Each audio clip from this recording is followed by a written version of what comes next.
Champagne smashing on my metal body, the sea swiftly moving, the crowds waving and cheering. Today is my special day, and in a few minutes I'll be on my way. Out of the porthole, waves crashing and soaring, whales gliding through the misty sea, lightning breaking up the cloudy mist, stormy seas rising up to the boat's height, whispering wind blazes a windy breeze. Lightning lanterns flashed across the boat as it chucked itself to one side. The force of it flung me into the water. The coldness hit me as I was sinking into the depths of the Pacific. Suddenly, a wave came and swept me away. All went black. In the heart of the historic city of Bristol lies the Victorian steamship the Great Britain and its hundreds of artefacts from its long history. Jacqueline Ferguson, History Coordinator at Ashton Gate Primary School, has been giving her Year 6 pupils a chance to investigate some of these artefacts and the stories and historical characters connected to them. The next step is for them to develop their own creative labels for some of the artefacts in the form of riddles and poems. Well, last week the children went to the SS Great Britain for a workshop where they investigated the artefacts of 4 or 5 characters. What we're trying to do this week is to actually focus on 1 or 2 of those artefacts and try and write some poems and use the knowledge and information that they've built up about the object and about SS Great Britain and about Victorian life and try and include that in the poems somehow. What's that? I see it. It's a bell. A bell. What do you have to do? I'm doing the song.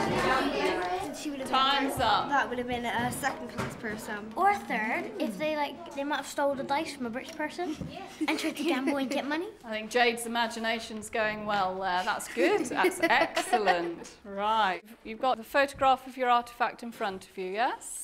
James, do you want to tell me something? I got dices and they're made out of chunks of wood, I think.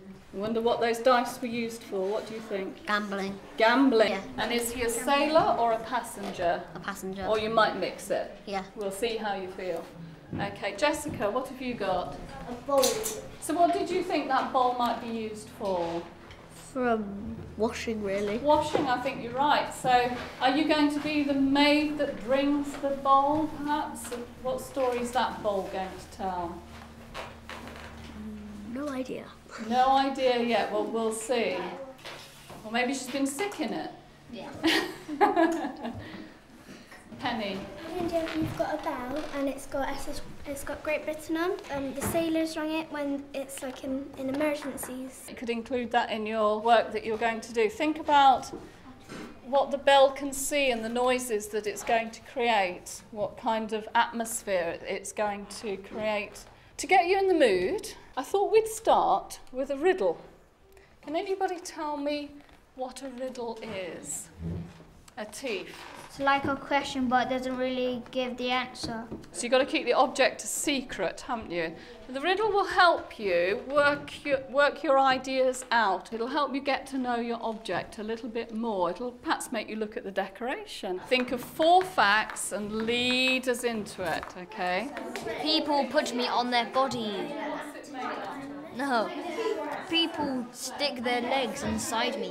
Like a sailor shake me, I am made of metal. What was the last one? I hang from... The object of today is to continue developing their skills in investigation and inquiry, but also to make it more creative and more fun. So they're getting to know the object in more detail.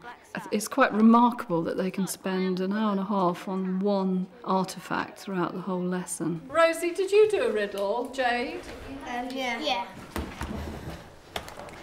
I am made out of metal, I warm things up like a kettle. I am used by a maid as well as a first class lady. Well done, a little bit of rhyming as well. That sounds like a song. Atif. Is that a kettle? It's not a kettle, is it, Thomas? Yes, you're next door to them, aren't you?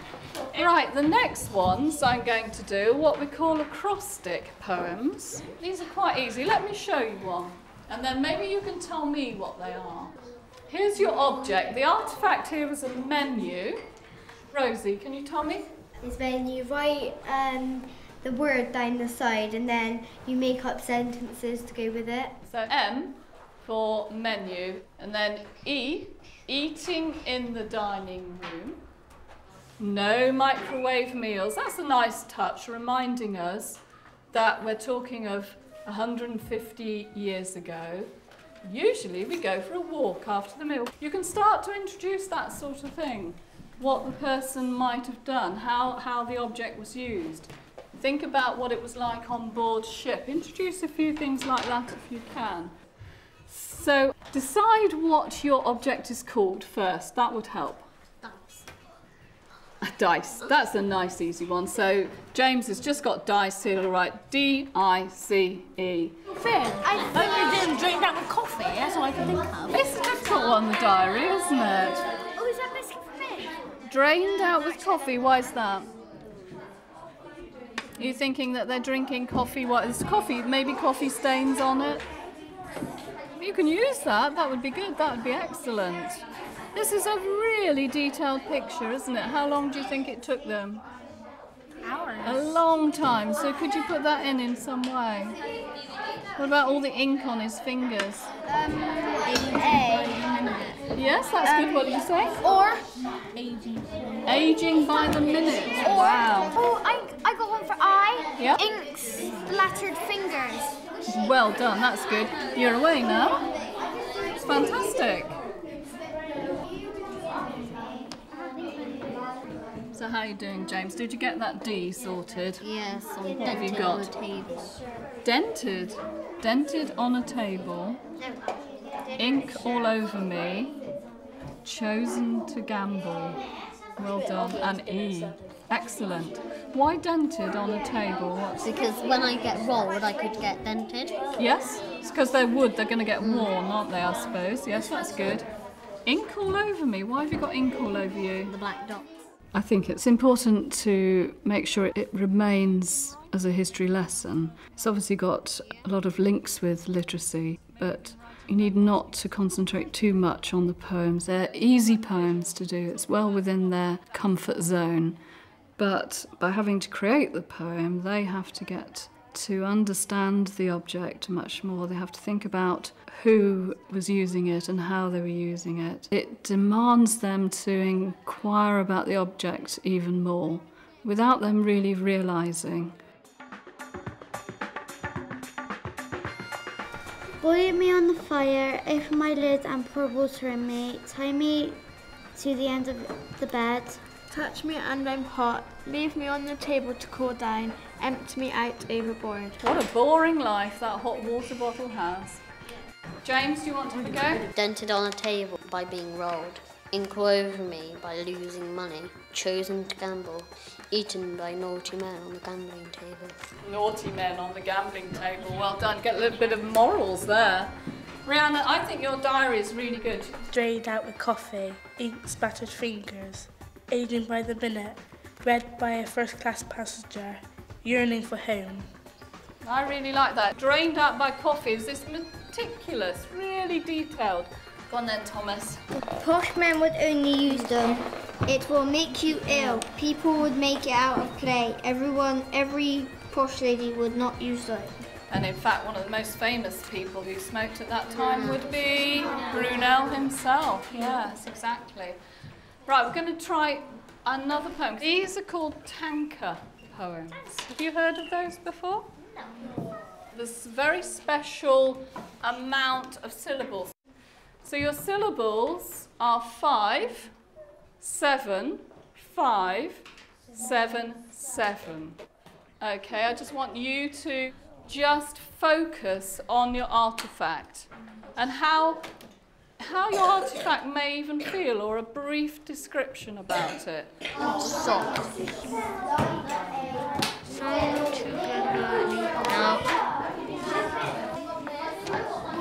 Sock. Always on a foot. Yes, finally. What about your first line? Did you, who's going to carry it? A maid carries me. Sorry? A maid carries me. A maid carries me. Yeah? You boil me on the fire. Good. So you got 2 lines. Sorted. So stews and water. Water left in me, lady sick in me today, decorated well, patterns of people on me, the maid carries me away. Is it a washing bowl? Yeah. Swaying in the night, see people go by quickly, fed up of being shook, hung up by my metal head. We could do like wave slashing against like slash. Wave slash. Wave slash. And I do wave slash and I ring. And I ring. Yeah. Wave slash and I ring. Wave slash. And I ring.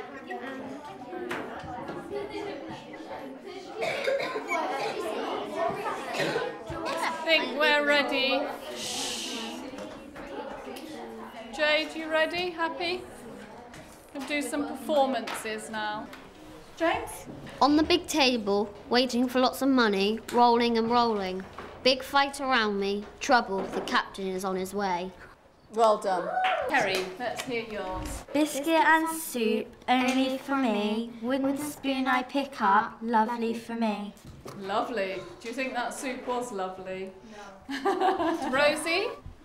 Put me on your fire, warm me up like a kettle, put me in your bed.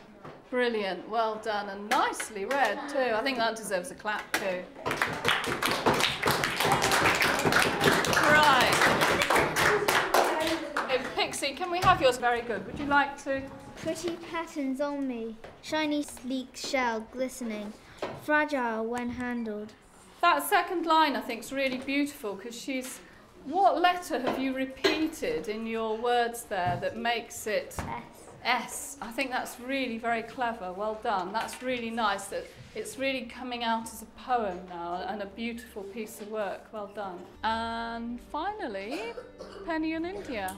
Swaying in the night, see people go by quickly, fed up of being shook, hung up by my metal head, roaring waves slash and I ring. That's fantastic.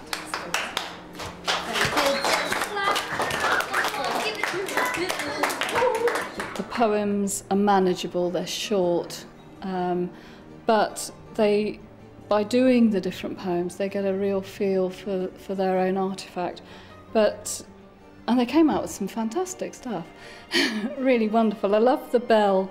I thought the bell eventually would get going, and it's swaying in the night, see people go by quickly, fed up of being shook, hung up by my metal head, roaring waves slash and I ring. And so they've really got the feel for the bell itself there and what it might have seen or felt. Very pleased.